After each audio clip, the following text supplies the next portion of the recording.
Hey, Hey Gemma, I guess to start, how's your head doing? yeah, it's good. Um, just overall thoughts on the game.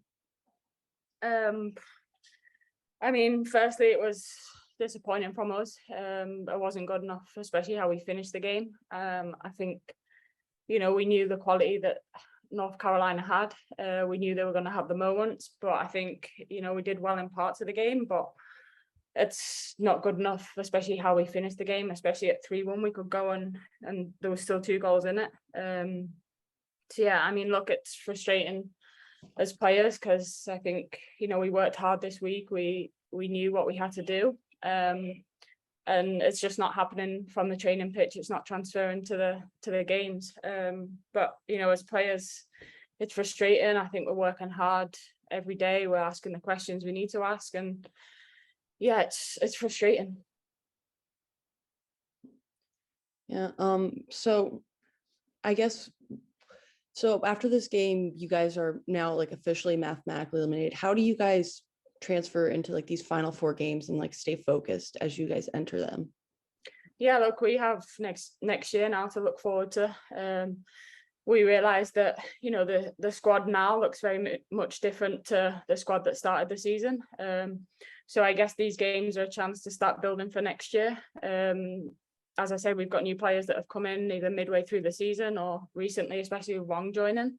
So I think it gives us a focus now that this year it's not been good enough. We're a young side. We've learned some harsh lessons, and we have to almost kind of keep learning. But we've also got a few games to now go and put it into practice what we're training on and build to finish the season strong going into next year.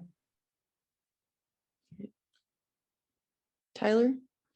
Yeah, Gemma, you kind of mentioned some of the frustrations in not transferring from the training ground to games itself. I think Kim mentioned you guys tried to switch back to maybe some of the tactics you used earlier in the season.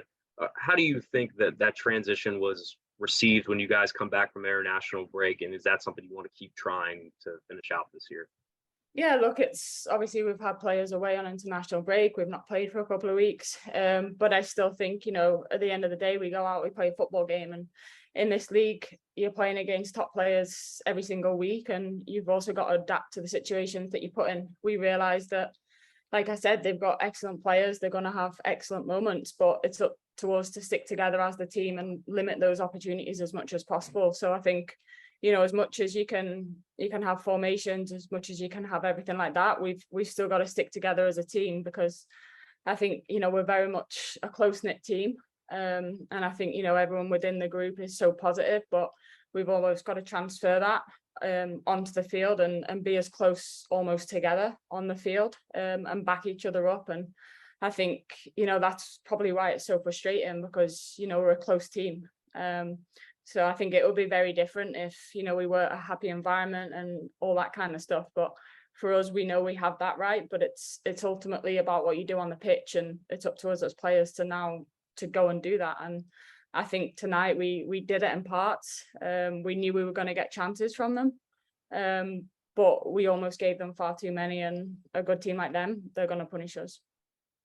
You're someone who's obviously seen a lot of soccer in your career, but you guys always mention you're a young team. When you entered this stage of the season with 4 games left and no playoffs to really play for, how do you try and take some of that veteran leadership to keep motivating them and keep them engaged to finish out the year strong? Yeah, I think, like you said, we're a young team. And I think a lot of it is probably a transition from into the professional environment, and I think not just physically it's a level step up, but mentally it can be quite intense too. So I think you could see we almost look tired towards the end of games, and we know we have a lot of young squad, and when you're constantly having to adapt to the players that they've got and switch on, and as soon as you switch off for a moment then you're punished. And I think those kind of moments you almost have to learn the hard way before you can keep recognizing the situations, and I think it goes back to before in terms of the players on the pitch. We've got to solve our own problems too, and as much as you're exposed in those situations, maybe this year we've learned so many lessons in terms of the amount of positions we've been exposed in.